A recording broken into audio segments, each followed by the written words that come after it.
மக்களுக்கு நல்லது பண்றதுக்கு அரசியலுக்கு வாங்கடா, கொலை பண்றதுக்கு கூட அரசியலுக்கு வரீங்க. ரெக்கார்டு கிரியேட் பண்றதுன்னா அது சினிமாலயா இருந்தாலும் சரி, அரசியல்லையா இருந்தாலும் சரி, தளபதி விஜய் அவர்களால தான் முடியுன்றதை ப்ரூவ் பண்ணியே காட்டியிருக்காரு. சம்பவம் பண்றவனு கேள்விப்பட்டிருப்ப, அதுல ரெக்கார்டு வைக்கிறவனு கேள்விப்பட்டிருக்கியா? 1977 எம்ஜிஆர் அவர்கள் புதுசாக முதலமைச்சர் ஆகிறதுக்காக நின்னார் தெரியுமா, மொதல் எலெக்ஷனில். அந்த டைம் ஜெயிச்சார் தெரியுமா. அந்த வாக்கு சதவீதத்தை விட விஜய் அவர்களுக்கு இந்த டைம் எலெக்ஷனில் வாக்கு சதவீதம் அப்படின்றது அதிகமாக கிடைச்சிருக்கு. முன்னாள் முதலமைச்சர் ஸ்டாலின் அவர்களோட தொகுதியில் அவரவே டிவிகே அமைச்சர் பார்த்தீங்க அப்படின்னா, எம்எல்ஏ பார்த்தீங்க அப்படின்னா விஎஸ் பாபு அவர்கள் ஸ்டாலின் சொல்லுவார்ல இப்படின்னு, அதே மாதிரி அவர் இந்த சைடு ஒரு டெம்ப்ளேட் போடுறேன் பாருங்க, இப்படின்னு இருக்காரு. அதே மாதிரியே பார்த்தீங்க அப்படின்னா முதலமைச்சரவே கொளத்தூர் தொகுதியில் விஎஸ் பாபு அவர்கள் தோக்கடிச்சிருக்காரு. அதுவும் சின்ன ஓட்டு பெரிய ஓட்டுலாம் கிட்டத்தட்ட 15,000 ஓட்டுக்கு மேலே வித்தியாசத்தில் தோக்கடிச்சிருக்காரு. சென்ட்ரல் கவர்மெண்ட் சைட்லேருந்து பிஜேபி போட்டி போட்ட 27 தொகுதியிலையுமே ஃபுல்லாகவே தோத்து போயிட்டாங்க. 77 வருஷ கட்சி டிஎம்கே, 54 வருஷ கட்சி ஏடிஎம்கே, 2 பேருமே 6 டைம், இவங்க 6 டைம் வின் பண்ணியிருக்காங்க, அவங்க 6 டைம் வின் பண்ணியிருக்காங்க.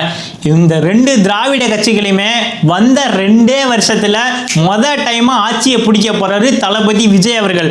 ஆனால் அதுக்கு என்ன ஒரு இடையூறாக இருக்குன்னு பார்த்தீங்க அப்படின்னா, ஒரு 10 எம்எல்ஏ சீட் அப்படின்றது தேவைப்படுது. தமிழ்நாட்டில் ஆட்சி அமைக்கணும் அப்படின்னா 118 இடம் இருந்தால் மட்டும்தான் ஆட்சியை பிடிக்க முடியும். ஆனால் அந்த 118 இடம்ன்றது ஒரு வலுவான ஒரு பிளேஸ் கிடையாது. ஏன்னா மற்ற கட்சிக்காரங்கள்லாம் காசு கொடுத்து எம்எல்ஏ வாங்கிட்டாங்க அப்படின்னா எந்த டைம் வேணால் ஆட்சி கவர்றதுக்கான வாய்ப்பு இருக்குது. ஸோ ஒரு 125க்கு மேலே எம்எல்ஏக்கள் இருந்தாங்கன்னா மட்டும்தான் ஒரு ஸ்டெடியான ஸ்ட்ராங்கான ஒரு ஆட்சியை தமிழக வெற்றி கழகம்னால அமைக்க முடியும். இப்போதைக்கு அவங்கள்ட்ட எவ்வளோ இருக்குன்னு பார்த்தீங்க அப்படின்னா 108 இருக்குது.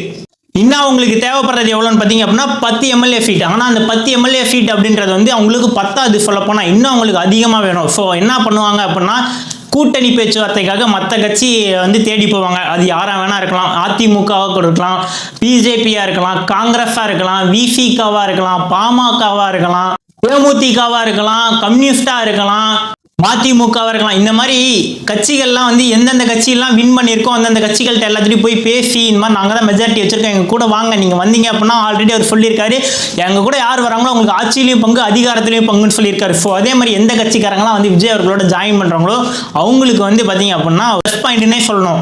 வாய்ஸ் ஆர்மி, நான் உங்ககிட்ட கொஞ்சம் பர்சனலாக பேச வேண்டியது இருக்குது. ஃபஸ்ட்டு நான் சொல்ல வேண்டியது எல்லாத்தையுமே சொல்லிடுறேன், அதுக்கப்புறம் நான் உள்ளே பேசிக்கலாம். சரி, ஓகேங்களா? நம்ம வளவலன்னு பேசாமல் டேரெக்டாக வீடியோக்குள்ளே போயிடலாம்.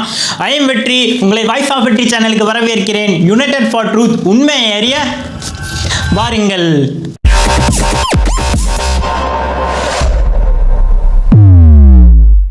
தமிழக வரலாற்றிலேயே பார்த்தீங்க அப்படின்னா இதுவரைக்கும் எந்த ஒரு கட்சியுமே பண்ணாத சாதனை என்னன்னு பார்த்தீங்க அப்படின்னா, வந்த முதல் தேர்தலே இருக்கக்கூடிய பழைய கட்சிகளை தோக்கடிச்சிட்டு முன்னாடி இந்த சாதனையை பண்ணியிருக்காது அப்படின்னு பார்த்தீங்க அப்படின்னா இது வரைக்கும் நடந்ததே கிடையாது. தமிழக வெற்றி கழகம் தான் வந்த முதல் டைம் 2 வருஷம் தான் அவங்களோட அனுபவம், கட்சி அனுபவம். ஓகேங்களா? கட்சி அனௌன்ஸ் பண்ணி வந்தோடனே இருக்க எல்லா பெரிய பெரிய எம்எல்ஏக்கள் எல்லாத்தையுமே பின்னுக்கு யாரு முகமே தெரியாத, ஃபேமஸே இல்லாத, எந்த ஒரு பணபலமும் இல்லாமல், அதிகாரம் ஆட்சி எந்த ஒரு பின்னணியுமே இல்லாம, பேக்ரவுண்டே இல்லாம பெரிய பெரிய எம்எல்ஏக்களை தோக்கடிச்சிருக்காங்க. டிவிகே கட்சியை சார்ந்த இப்போ வந்திருக்க புது எம்எல்ஏக்கள். ஆளும் கட்சியான திமுக முன்னாள் ஆளும் கட்சியான திமுக பார்த்தீங்க அப்படின்னா 73 இடத்துல சுருண்டுட்டாங்க. அதே மாதிரி அதிமுக பார்த்தீங்க அப்படின்னா 53 இடத்துல சுருண்டுட்டாங்க. ஆட்சி அமைக்கணும் அப்படின்னா மேஜிக் நம்பர் 118ன்னு சொல்லுவாங்க. 118 இடத்த எந்த கட்சி பிடிக்குதோ அவங்களால தான் ஆட்சி அமைக்க முடியும். இந்த நிலைமையில தான் டிவிக்கு 108 இடத்த பிடிச்சிருக்காங்க.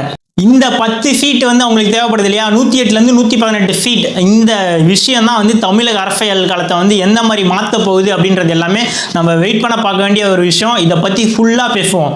இந்த தேர்தல் ரிசல்ட்டை பொறுத்த வரைக்கும் பார்த்தீங்க அப்படின்னா, இந்த தமிழ்நாட்டில் திராவிட கட்சிகளோட முடிவுன்னு வச்சுக்கலாமா, இல்லை ஒரு பிரேக்குன்னு வச்சுக்கலாமா, எல்லாத்தையும் தள்ளி வச்சுருங்க. ஆனால் இந்த திராவிட கட்சிகளை தவிர புதுசாக ஒரு கட்சி நல்ல வலுவான ஸ்ட்ராங்கான அமைப்பை கொடுத்துருக்கு அப்படின்னே சொல்லி ஆகணும். 108 இடத்த பிடிச்சதுன்றது ஒரு பெரிய விஷயம் தான். ஆனால் இதே சுச்சுவேஷனில் ஆட்சி அமைக்கணுமே, அதுதான் இங்கே முக்கியமான விஷயம்.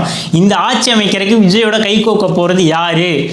ஏடிஎம்கே வருவாங்களா, இல்லை எதிர்கட்சியான டிஎம்கே வருவாங்களா, இல்லை வந்து மற்ற இந்த கட்சியோட இந்த 2 பிரதான கட்சியோட கூட்டணி கட்சியாக இருக்கக்கூடிய மற்ற கட்சிகள் நான் ஆல்ரெடி சொன்ன மாதிரி விசிகா இருக்காங்க, பாமக இருக்காங்க, ஏன் மாநிலத்திலேருந்து காங்கிரஸே கூட வரலாம். ஆனால் அவங்கள்ட்ட 5 சீட்டு தான் இருக்குது. ஆனால் நமக்கு தேவை 10 சீட்டு. ஓகேங்களா, இவர் ஆட்சி அமைக்கணும்னா 10 சீட்டு தேவை.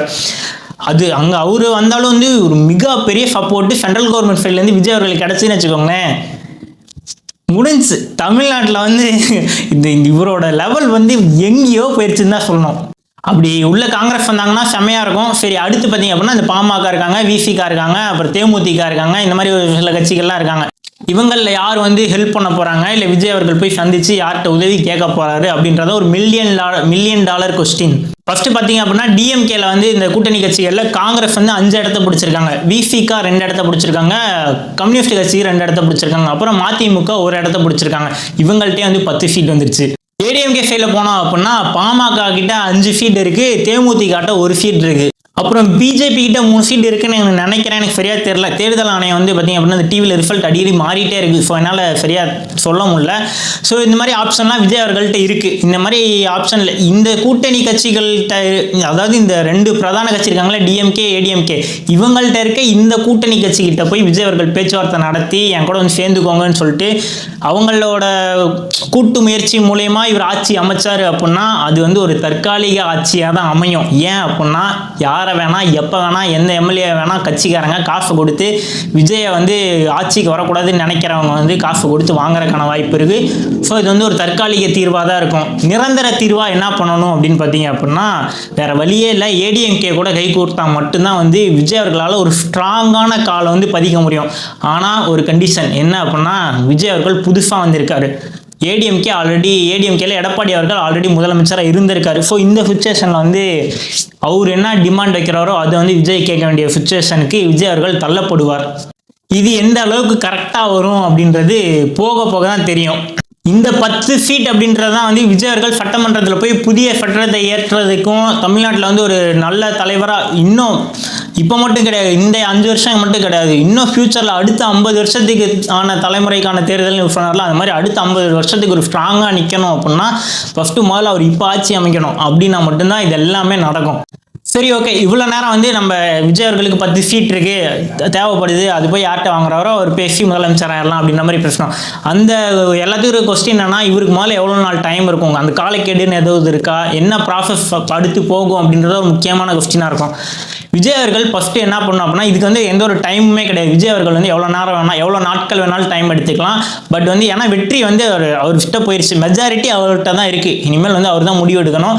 ஸோ அந்த அடிப்படையில் பார்த்தீங்க அப்படின்னா ஆளுநரை போய் விஜய் அவர்கள் சந்திக்கணும். ஆளுநரே ஃபஸ்ட்டு வந்து அழைப்பு விடுப்பார், எல்லாருமே வந்து என்கிட்ட வாங்க, நீங்கள் எவ்வளோ வின் பண்ணியிருக்கீங்க, நீங்கள் எவ்வளோ வின் பண்ணியிருக்கீங்க அப்படின்னு கேட்டு வருவாங்க. ஆளுநர் தான் டிசைட் பண்ணுவார் யாருக்கு வந்து மெஜாரிட்டி இருக்குது அவர் கையில் ஆட்சி கொடுக்கணும் அப்படின்றது. ஸோ அந்த வகையில் பார்க்கும்போது விஜய் அவர்கள் வந்து என்ன பண்ணோம் அப்படின்னா ஆளுநர் சந்திக்கிறதுக்கு முன்னாடி இந்த 10 சீட்டுக்கான ஏற்பாடை வந்து பண்ணணும். இவர் யார்கிட்ட போய் பேசுகிறாரு அப்படின்றத பொறுத்து தான் இருக்குது. அதுக்கு 1 நாள் ஆகலாம், 2 நாள் ஆகலாம், 1 வாரம் கூட ஆகலாம், ஏன் இன்னைக்கு நைட்டே கூட ரிசல்ட் வரலாம். இது எல்லாமே வந்து விஜய் அவர்கள் எடுக்கக்கூடிய முடிவில் தான் இருக்குது. அதுவும் அந்த மித்த கட்சி சம்மந்தப்பட்ட உறுப்பினர்கள் அந்த தலைவர்கள்லாம் வந்து என்ன முடிவு எடுத்து யார் கூட வெற்றி பெற்றிருக்க எம்எல்ஏ கேண்டிடேட்லாம் இருக்காங்களோ அவங்களாம் முடிவு எடுக்கிறத பொறுத்து தான் இருக்குது. போய் யார் விஜய் கூட சேர்றாங்களோ அப்போ அவங்க தான் வந்து ஒரு நல்ல பொசிஷனுக்கு தமிழக முதல்வராக விஜய் அவர்களே அமைக்க முடியும், அவங்களும் வந்து வர முடியும். ஓகே, இது வரைக்கும் வந்து நான் இப்போ வரைக்கும் நடந்தது வந்து பேச வேண்டியது பேசியாச்சு. நான் கொஞ்சம் பர்சனலாக பேசணும்னு சொன்னேன்ல, அதை பற்றி எல்லாமே பேசுவோம் டீட்டெயிலாக. ஃபஸ்ட்டு விஜய் அவர்கள் வந்து இந்த முதல் இடத்த பிடிச்சார் இல்லையா, தேர்தல் நாள் இன்னைக்கு காலையில் வாக்கு என்றதுக்கு முன்னாடி வரைக்குமே எக்கச்சக்கமான விமர்சனம் வச்சுட்டே இருந்தாங்க. இதெல்லாம் ஒரு கட்சியா, தற்கூரி கூட்டம், இந்த கூட்டம்லாம் ஓட்டாக மாறுமா, 5% வாங்குவாங்களா, ஃபஸ்ட்டு இவங்க 10% வாங்குவாங்களா, ஒரு இடத்துல ஜெயிப்பாங்களா, 2 இடத்துல ஜெயிப்பாங்களா, ஒன்றுத்துக்குமே லாய்க்கு இல்லாத கட்சி, இதெல்லாம் கிறுக்கு கட்சிங்க தான் இந்த மாதிரி கிறுக்கு கூட்டங்களை வச்சு இந்த மாதிரி பண்ணிட்டு இருக்காங்க அப்படின்ற மாதிரி அவ்வளோ என்னதான் சொல்லணும்னு கிடையாது. எந்த அளவுக்கு அசிங்கப்படுத்த முடியுமோ அந்த அளவுக்கு எல்லா கட்சிக்காரங்களுமே விஜய் அவர்களை அசிங்கப்படுத்தினாங்க. விஜய் அவர்களை மட்டும் கிடையாது, விஜய்க்கு சப்போர்ட் பண்ற மக்களை முதற்கொண்டு எல்லாருமே வந்து அசிங்கப்படுத்தினாங்க. நான் ஒன்று கேட்கவா, டிஎம்கே இருந்தாலும் சரி ஏடிஎம்கேவா இருந்தாலும் சரி, உங்களுக்கு கூட்டணி இல்லாமல் எவ்வளோ நீங்கள் வின் பண்ணியிருக்கீங்கன்னு தெரியுமா? டிஎம்கே கூட்டணி இல்லாமல் 60 சீட் வின் பண்ணியிருக்கீங்க, ஏடிஎம்கே கூட்டணி இல்லாமல் 44 சீட் வின் பண்ணியிருக்கீங்க. உங்க 2 பேர்த்தையும் சேர்த்தா கூட 104 தான் வருது. ஆனா விஜய் அவர்கள் பாத்தீங்க அப்படின்னா உங்களுக்கும் மேல 104 பிளஸ் இன்னொரு 4 போட்டு 108 தொகுதி உங்க 2 பேர்த்தை விட அதிகமா இருக்காரு. கூட்டணி கட்சிகள் இல்லாம நான் சொல்லிட்டு இருக்கேன். இதுல இருந்தே தெரிஞ்சுக்கோங்க, இவ்வளோ நாள் நீங்க நினைச்சிட்டு இருந்த மாதிரி இந்த தமிழக அரசியல் அப்படின்றது கிடையாது. அந்த பழைய ஜென்ரேஷன்லாம் இருக்காங்க பார்த்தீங்களா, அந்த வயசான எங்க அப்பா எங்க தாத்தா அந்த ஜென்ரேஷன்லாம் தான் வந்து இந்த திராவிட கட்சிகள் வந்து ஃபுல்லா சப்போர்ட் பண்ணிட்டு இருக்காங்க. இதுல இருந்து என்ன தெரிய வருது, இளைஞர்கள் வந்துட்டாங்க, அடுத்த ஜென்ரேஷனுக்கு நீங்க வழிவிட்டாகணும், மக்கள் வந்து மாற்றத்தை நினைக்கிறாங்க. இதுல இருந்தே நீங்க தெளிவா தெரிஞ்சுக்கோங்க. இனிமேல் வந்து இந்த பழைய புராணம்லாம் பேசிட்டு தயவு செஞ்சு வராதிங்க. அப்புறம் இன்னொரு இன்ட்ரெஸ்டிங்கான விஷயம், காலையில் வந்து தபால் ஓட்டு தான் ஃபஸ்ட்டு 8 மணிக்கு ஓப்பன் பண்ணி பிரித்தாங்க. அதில் அறிவித்ததே என்ன தெரியுமா, பெரம்பூர் தொகுதியில் விஜய் அவர்கள் தான் முன்னிலையில் இருக்காரு. வந்த ரிசல்ட்டே விஜய் அவர்களுக்கு சாதகமாக தான் வந்தது. அப்போயே தெரிஞ்சு போச்சு விஜய் தான் இதில் வந்து ஒரு பெரிய ரோல் வந்து ப்ளே பண்ண போகிறாரு. ஆனால் இந்த அளவுக்கு ஃபஸ்ட்டுக்கு வருவாருன்னு நான் எதிர்பார்க்கல. ஆனால் கண்டிப்பாக அவரோட ரோல் வந்து ஏதோ ஒரு முக்கியமான இதில் இருக்கும் அப்படின்ற மாதிரி நான் எதிர்பார்த்தேன். அதுக்கப்புறம் பார்த்தா டிஎம்கே வந்து கொஞ்சம் நல்லா வந்துட்டு இருந்தாங்க, அவங்க தான் ஃபஸ்ட் இடத்துல வந்துட்டு இருந்தாங்க. அப்புறம் ஏடிஎம்கே லைட்டாக வந்தாங்க. அதுக்கப்புறம் பார்த்தா டிவிகே வந்தது தான் கீழே போகவே இல்லை. அப்போலேருந்து மத்தியானம் ஒரு காலையில் ஒரு 11 மணி இருக்கும், 11 மணிலேருந்து ஃபர்ஸ்ட் இடத்துல டிவிக்கே தான் இருந்தாங்க. அப்புறம் விஜய் அவர்கள் வந்து மக்களை சந்திக்க விடாமல் எந்த அளவுக்கு நெருக்கடி கொடுக்க முடியுமோ அந்த அளவுக்கு கொடுத்தீங்கல்ல. ஒரு இடத்துக்கு ஒரு பிரச்சாரம் போகிறதுக்கு நிம்மதியாக விட்டீங்களா, எவ்வளோ ரூல்ஸ் போட்டீங்க, எவ்வளோ ரெகுலேஷன்ஸ் போட்டீங்க, என்னென்ன மாதிரி டார்ச்சர்லாம் கொடுத்தீங்க. அவர் வந்து மக்களை வந்து நிறையா டிஸ்ட்ரிக்டில் போய் நல்லாவே சந்திக்கல. அப்படி இருக்கும்போதே அவருக்கு இந்த சுச்சுவேஷனில் வந்து இவ்வளோ ஃபர்ஸ்ட் ரேங்க் ஃபஸ்ட்டு ஓட்டு எடுக்கிற அளவு ஃபஸ்ட் இடத்த பிடிக்கிற அளவுக்கு வளர்ந்து வந்திருக்காரு அப்படின்னா, நீங்கள் அவர் ஃப்ரீயாக விட்டு எல்லா மக்களையும் போய் சந்திச்சிருந்தாரு அப்படின்னா 150 இடத்துக்கு மேலே கண்டிப்பாக பிடிச்சிருந்துருப்பாரு. அப்போல்லாம் வாண்டடாக போய் கேட்பாங்க, எங்களுக்கு வந்து போலீஸ் பாதுகாப்பு கொடுங்க கொடுங்க கொடுங்கன்னு அவ்வளோ லெட்ரு எழுதுவாங்க. என்ன பண்ணாலுமே இந்த ஆளும் கட்சி அந்த டிஎம்கே வந்து ஃபுல்லாகவே சப்போர்ட்டே பண்ணல. ஆனால் இப்போ பாருங்கள், காலையில் விஜய் அவர்கள் தான் ஜெயிக்க போகிறாருன்ற ரிசல்ட் அவர் முன்னிலையில் இருக்காருன்னு தெரிஞ்சோடனே கேட்காமலே ஸ்டேட் போலீஸ் வந்து அவர் வீட்டுக்கு வருது, சென்ட்ரல் போலீஸ் வந்து வருது, அது இல்லாமல் கமாண்டோ போலீஸும் வந்து இறங்குறாங்க, மெட்டல் டிடெக்டர் வைக்கிறாங்க, பாதுகாப்புன்றது கேட்காமலே வருது.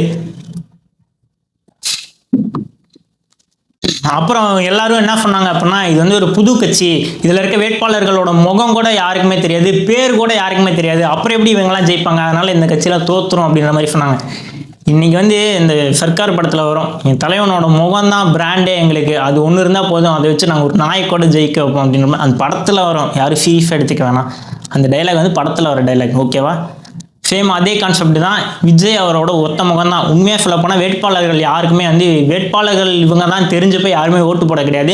விஜய் அந்த ஒத்த மனுஷனுக்காக தான் எல்லாருமே வந்து ஓட்டு போட்டு அவரை ஜெயிக்க வச்சாங்க. எங்களோட நோக்கம் என்னன்னா, இந்த டிஎம்கே ஏடிஎம்கே தானே எப்பயுமே இந்த 75 வருஷமா ஆண்டுட்டு இருக்காங்க, புதுசாக ஒரு வாய்ப்பு வேற ஒருத்தவங்களுக்கு கொடுப்போமேன்னு சொல்லிட்டு தான் விஜய் அவர்களுக்கு வாய்ப்பு கொடுத்தாங்க மக்கள். வேட்பாளர்களை நினச்சலாம் ஓப்பனாக சொல்கிறேன், வேட்பாளர்களோட முகமும் தெரிஞ்சோ பேர் தெரிஞ்சோலாம் யாருமே போய் ஓட்டு போட கிடையாது. விஜய் அந்த ஒத்த மனுஷனுக்காக தான் ஓட்டு போட்டு ஜெயிக்க வச்சாங்க. அப்புறம் விஜய் அவர்களுக்கு வந்து அரசியல் புரிதல் கிடையாது, அவர் வந்து அரசியலில் வந்து எந்த ஒரு இதுவுமே தெரியாது. இப்போ வந்து அவர் எப்படி போய் சட்டசபையெல்லாம் வாதாடுவார், என்ன பண்ணுவார், ஒன்றுமே தெரியாது. இதே தான் நீங்கள் கட்சி ஆரம்பித்து நீங்கள் புதுசாக ஆட்சி அமைக்கும் போதெல்லாம் வந்து இதே சுச்சுவேஷன்லாம் நீங்களும் இருந்திருப்பீங்க. யாராக இருந்தாலுமே வந்து என்ன எடுத்தோடனே வந்து எல்லாம் கற்றுக்கிட்டு வந்தால் உள்ளே வருவாங்க, டெவலப் பண்ணுவாங்க. இப்போது சினிமாவில் அவர் வந்து எவ்வளோ பின்னணி நடிகராக இருந்தார், தன்னைத்தானே எந்த அளவுக்கு மெழுகேற்றி அவர் ஒரு முன்னணி நட்சத்திரமான ஒரு நடிகராக வளர்ந்து வந்தார். அதே மாதிரி இதில் பண்ண தெரியாது அவருக்கு. யாராக இருந்தாலும் ஒரு பொசிஷனுக்கு வந்துட்டாங்க அப்படின்னா தன்னை வந்து எந்த அளவுக்கு டெவலப் பண்ண முடியுமோ அந்த அளவுக்கு வந்து ஷார்ப் பண்ணிக்குவாங்க. விமர்சனன்றது யார் வேணால் வைக்கலாம். அப்புறம் சினிமா ஓட்டுன்னு சொல்கிறது, சினிமா ஓட்டு அவர் வந்து சினிமாலேருந்தே வந்துட்டார். சினிமா ரசிகர்கள் எல்லாமே இப்போ தொண்டர்களாக மாறிட்டாங்க, சரியா? தொண்டர்களாக மாறியிருக்காங்க. நீங்கள் என்ன வேணால் சொல்லிட்டு போங்க, சினிமா மோகன்னு சொல்லிக்கோங்க, சினிமா ஓட்டுன்னு சொல்லிக்கோங்க, என்ன வேணால் சொல்லிக்கோங்க. ஆனால் எங்களுக்கு வந்து நீங்கள் இருக்கக்கூடாது, எங்களுக்கு புது ஆட்சி மாற்றம் தேவை. நீங்கள் இந்த பழைய கட்சிகள், நான் ஆல்ரெடி பழைய வீடியோவில் 2-3 டைம் நிறையா டைம் சொல்லியிருக்கேன், போட்டின்னு இருந்ததுன்னா 4-5 பேர் இருந்தால் தான் சுவாரஸ்யமாக இருக்கும். சும்மா 2 பேரை வச்சுட்டு நான் ஜெயிச்சா நீ தோத்துரு, நீ ஜெயிச்சானா நான் தோத்துருவேன் அப்படின்னு சொல்லிட்டு 2 பேத்துக்குள்ள இந்த கண்ணாமூச்சி கேம் விளையாண்டுட்டு இருக்கலாம், வேலைக்கே ஆகாது. இன்னும் நிறையா பேர் இருக்கணும். நான் இந்த விஜய் அவர்கள் வந்தது ஒரு பாராட்டத்தக்க விஷயம், ஒத்துக்கிறேன். அதே மாதிரி வந்து சீமான் அவர்கள் தனித்து நின்றுருக்காரு, அவருக்கு கொஞ்சம் நல்லா ஒரு காம்படிஷன் கொடுத்தாரு அப்படின்னா இன்னும் நல்லா இருக்கும் கேம் பார்க்குறதுக்கு. அதே மாதிரி இந்த கூட்டணி கட்சிகள் போகாமல் அண்ணன் திருவாவளவன் அவர்கள்லாம் பார்த்தீங்க அப்படின்னா தனித்து நின்று அவரு ஒரு டஃப் காம்படிஷன். அப்புறம் பாமக அன்புமணி அவர்கள், இந்த மாதிரி எல்லாமே வந்து தனித்து நின்று மக்கள் ஆதரவோட நிறைய பேர் போட்டி போடணும். அப்போ தான் வந்து மக்களுக்கு என்ன தேவையோ அந்த நல்லது எல்லாமே கிடைக்கும். அதை விட்டு இந்த 2 கட்சிகள் தான் நான் பார்ப்பேன் நீ பாரு, நான் பார்ப்பேன் நீ இந்த மாதிரி பண்ணாலே வந்து மக்கள் வந்து ஃபுல்லாகவே வெறுத்துட்டாங்க. இந்த மாற்றம் அப்படின்றது வந்து தமிழக அரசியலில் அடுத்த 100 வருஷத்துக்கு பேசக்கூடிய ஒன்றா இருக்கும். அப்புறம் விஜய் அவர்களுக்கு வந்த ஓட்டு எல்லாமே வந்து எங்கேருந்தும் கிடைச்ச 1-2 ஓட்டு அப்படின்னு நினைக்காதீங்க. வந்து ஓட்டு போட்டவங்க எல்லாமே குடும்பமாக ஓட்டு போட்டாங்க. ஒரு மனுஷன் 2 மனுஷன் கிடையாது. ஒரு குடும்பத்தில் 10 பேர் இருக்காங்கன்னா 10 பேருமே வந்து ஓட்டு போட்டாங்க. முன்னாலாம் பார்த்தீங்க அப்படின்னா குடும்பத்தில் 4 பேர் இருப்பாங்க, 4 பேர் 4 கட்சிக்கு தனித்தனியாக ஓட்டு போடுவாங்க. ஆனால் விஜய் அவர்களுக்கு இந்த டைம் வந்தது அவருக்கு மிகப்பெரிய இந்த வெற்றியை தேடி தந்ததுன்னா இந்த குடும்ப ஓட்டுன்றது தான். என்னை பொறுத்த வரைக்கும் நான் வந்து இந்த டிஎம்கேவாக இருந்தாலும் சரி, ஏடிஎம்கேவாக இருந்தாலும் சரி, இந்த டைம் இந்த எலெக்ஷனில் வந்து இவ்வளோ ரொம்ப கம்மியான வாக்கு வித்தியாசத்தில் தோற்றதுக்கு என்ன காரணம் நான் நினைக்கிறேன் அப்படின்னா, நல்லா புரிஞ்சுக்கோங்க. உங்களோட ஜென்ரேஷன் கேப்பு தான் இது, ஒன்றும் இல்லை. நீங்கள் வந்து இப்போ எப்படின்னா இந்த கட்சி 75 வருஷம் பழமையான கட்சி. ஸோ அப்போ இருந்த தலைவர்களே தான் இப்பயும் இருக்காங்க. 50 வருஷமாக ஒரே கட்சியில் ஒரே தலைவர்கள் இருந்திருக்காங்க. இளைஞர்கள் வந்து வந்துட்டாங்க, அவங்களுக்கு வழிவிட்டு நீங்கள் போகலை. அதனால் வந்து என்னாச்சு அப்படின்னா இளைஞர்கள் வந்து பதவிக்கு வரணும்னு ஆசைப்பட்றாங்க. ஆனால் அந்த இடத்துல வந்து ஒரு கேப். நல்லா ஒர்க் பண்ணக்கூடிய இளைஞர்களுக்கு நீங்கள் வழி விடாமல் அதே ஆட்கள் வந்து நீங்கள் உங்கள் கட்சியை வந்து அப்படியே வச்சுட்டு இருக்கனால இளைஞர்கள் எல்லாமே என்னென்னா வேறு இடத்துக்கு தேடி போக ஆரம்பிச்சிட்டாங்க. ஸோ அதனால தான் இந்த மாதிரி விஷயம் எல்லாமே நடந்திருக்குன்னு நான் நினைக்கிறேன். என்னை பொறுத்த வரைக்கும் என்னென்னா அடுத்தடுத்த ஜென்ரேஷனுக்கு வழி விட்டு போனால் மட்டும்தான் நீங்களாக இருந்தாலும் சரி, உங்கள் கட்சியாக இருந்தாலும் சரி சர்வே பண்ணும். ஸோ வந்து எந்த அளவுக்கு அப்டேட் பண்ணணும்னு நினைக்கிறத உங்களுக்கு தெரியும், நான் சொல்லணும்னு அவசியம் இல்லை, பார்த்துக்கோங்க. கடைசியாக ஒன்று சொல்லிக்கிறேன், இந்த ஜாதி ஓட்டு, இந்த பணம் கொடுத்து ஓட்டு வாங்குறது, இந்த பரம்பரையாக ஓட்டு போட்டு இந்த கட்சியை நாங்கள் சப்போர்ட் பண்ணி ஜெயிக்க வச்சுட்ருப்போம், இந்த மாதிரி சொல்கிற எல்லா விஷயமும் இதோட ஒளிஞ்சிருச்சுன்னு வச்சுக்கோங்களேன். என்னைக்கு வந்து டிவிக்கே ₹1 கூட ஓட்டு கொடுக்காம மேலே வந்து இப்படி இடத்த பிடிச்சிருக்காங்களோ அன்னைக்கே நீங்கள் பண்ணுற இந்த ஜாதி அரசியல், இந்த கட்சி பரம்பரை அரசியல், இந்த காசு கொடுத்து வாங்குற ஓட்டு, இது எல்லாமே முடிஞ்சு. இனிமேல் இதுக்கு வந்து ஒரு பேச்சுக்கு கூட இடம் கிடையாது. அடுத்த அரசியல் நான் சொல்கிறேன், இந்த டைமில் வந்து ஒவ்வொரு ஓட்டுக்கும் 25,000 வரைக்கும் நிறையா தொகுதியில் செலவு பண்ணியிருக்காங்கன்னு நான் கேட்குறேன். அடுத்த எலெக்ஷனில் நீங்கள் பாருங்கள், யாராவது ஓட்டுக்கு காசு கொடுக்குறாங்களா? கொடுக்கவே மாட்டாங்க. ஏன்னா அவங்களுக்கே தெரியும் காசு கொடுத்தாலும் இந்த மக்கள் வந்து நமக்காக ஓட்டு போட மாட்டாங்க, அவங்களுக்கு யாரை பிடிக்குதோ அவங்களுக்கு மட்டும்தான் சப்போர்ட் பண்ணுவாங்கன்னு அவங்களுக்கே நல்லா தெரியும். ஸோ அதனால் நீங்கள் காசு கொடுக்குறது வேஸ்ட்டு. உங்கள் கட்சியை நீங்கள் டெவலப் பண்ணால் நீங்கள் எந்த அளவுக்கு நேர்மையாக இருக்கீங்களோ அதை பொறுத்து தான் மக்கள் உங்களுக்கு சப்போர்ட் பண்ணுவாங்கன்றது உங்களுக்கு புரிய வரணும். ஸோ வாய் ஃபார் மீ, நீங்கள் என்ன நினைக்கிறீங்க? விஜய் அவர்களுக்கு வந்து இந்த 10 சீட்டுன்றது தேவைப்படுது. எந்த கட்சி அவருக்கு ஆதரவு தருவாங்க, இல்லை இவர் யாரை போய் தேடி பேசி கட்சியில் வந்து ஆட்களை சேர்த்து முதலமைச்சர் ஆகிறதுக்கான வாய்ப்பு இருக்குது? என்ன மாதிரி ஆட்சி அமையலாம்? இது வந்து தொங்கு சட்டசபை ஆட்சியாக மாறிடுச்சு. யார் வந்து சப்போர்ட் பண்ணுவாங்கன்னு நினைக்கிறீங்க? ஏடிஎம்கே தான். எனக்கு டிஎம்கே வாய்ப்பே கிடையாது. ஸோ ஏடிஎம்கே வந்து இவரோட கை கோர்த்து 2 பேரும் சேர்ந்து ஒரு புதிய ஆட்சி ஆரம்பிப்பாங்களா? இது விஜய் அவர்களுக்கும் எடப்பாடி பழனிசாமி அவர்களுக்கும் ஒத்து வருமா? என்ன நினைக்கிறீங்களோ உங்கள் தாட்டை மறக்காமல் கீழே கமெண்ட் பண்ணுங்கள். இதோட கண்டினியூட்டி வீடியோ நம்ம நாளைக்கு பார்ப்போம். எல்லாருமே தொடர்ந்து இணைப்பில் இருங்க, சப்ஸ்கிரைப் பண்ணி வச்சுக்கோங்க. உங்களுக்கு என்ன டவுட்னாலும் கீழே கமெண்ட் பண்ணுங்கள், நான் கண்டிப்பாக ரீப்ளை பண்ணுவேன். அடுத்து நான் என்ன வீடியோ போஸ்ட் பண்ணணும்னாலும் கமெண்ட் பண்ணுங்கள். வாய்ஸ் ஆஃப் வெற்றி சேனலை சப்ஸ்கிரைப் பண்ணி வச்சுக்கோங்க. உண்மையை உடனுக்குடன் தெரிஞ்சுக்க வாய்ஸ் ஆஃப் வெற்றி சேனலை சப்ஸ்கிரைப் பண்ணிக்கோங்க. சரி, ஓகே. தெரியாத உண்மையை தெரிஞ்சுக்க வாய்ஸ் ஆஃப் வெற்றி சேனலை சப்ஸ்கிரைப் பண்ணுங்கள். ஸோ வாய்ஸ் ஃபார் மீ உங்கள் தட்டனை மறக்காமல் கீழே கமெண்ட் பண்ணுங்கள். இப்போ நான் கிளம்புறேன். அது வரைக்கும் பாய்.